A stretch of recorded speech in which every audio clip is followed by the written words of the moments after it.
Hello दोस्तों, नमस्ते, प्रणाम। आप लोग कैसे हैं? उम्मीद है कि आप लोग स्वस्थ होंगे, मस्त होंगे। मैं कुसुम मौर्य अपने चैनल पे बहुत मजेदार होली गीत लेकर आए हैं। चलिए आप लोग को होली गीत सुनाते हैं। आप लोग शुरू से अंत तक बने रहिए ये गीत सुनने के लिए, तभी आनंद आएगा। बहुत मजेदार होली गीत है। चलिए आप लोग के बीच सुनाते हैं। कमेंट बॉक्स में आप लोग जरूर बताइएगा ये गीत आप लोग को कैसा लगा।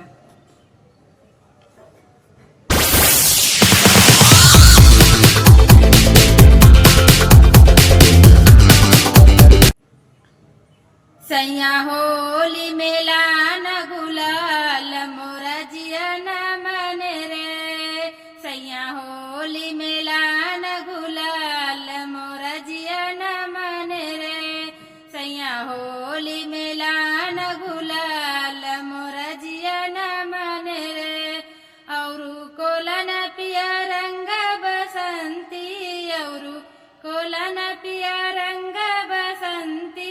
हम तुम खेलेंगे लाल मोरा जिया न मन रे। हम तुम खेलेंगे लाल मोरा जिया न मन रे। सैया होली मेला न गुलाल मोरा जिया न मन रे। सैया होली मेला न गुलाल मोरा जिया न मन रे।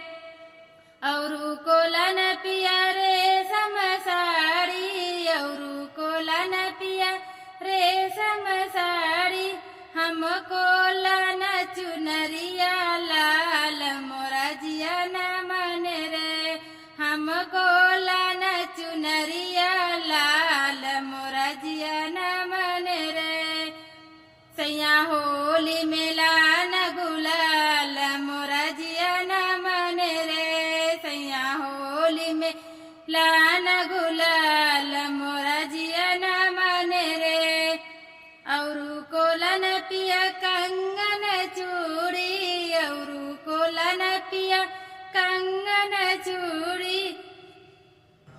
हमको विदिया लाना लाल मोरा जिया न मन रे। हमको विदिया लाना लाल मोरा जिया न मन रे। सैया होली में लान गुलाल मोरा जिया न मन रे। सैया होली में लान गुलाल मोरा जिया न मन रे। औरू कोला न पिया ढोल मंजीरा, औरू कोला न पिया ढोल मंजीरा। हम तुम बजाए खरताल मोरा जिया न मन रे। हम तुम बजाए खरताल मोरा जिया न मन रे। सैया होली में लान गुलाल मोरा जिया न मन रे।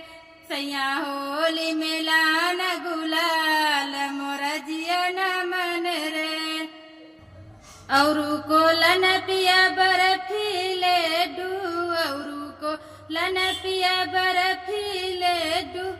सैया हम तुम खाएंगे चाट मोरा जिया न मन रे। सैया हम तुम खाएंगे चाट मोरा जिया न मन रे। सैया होली में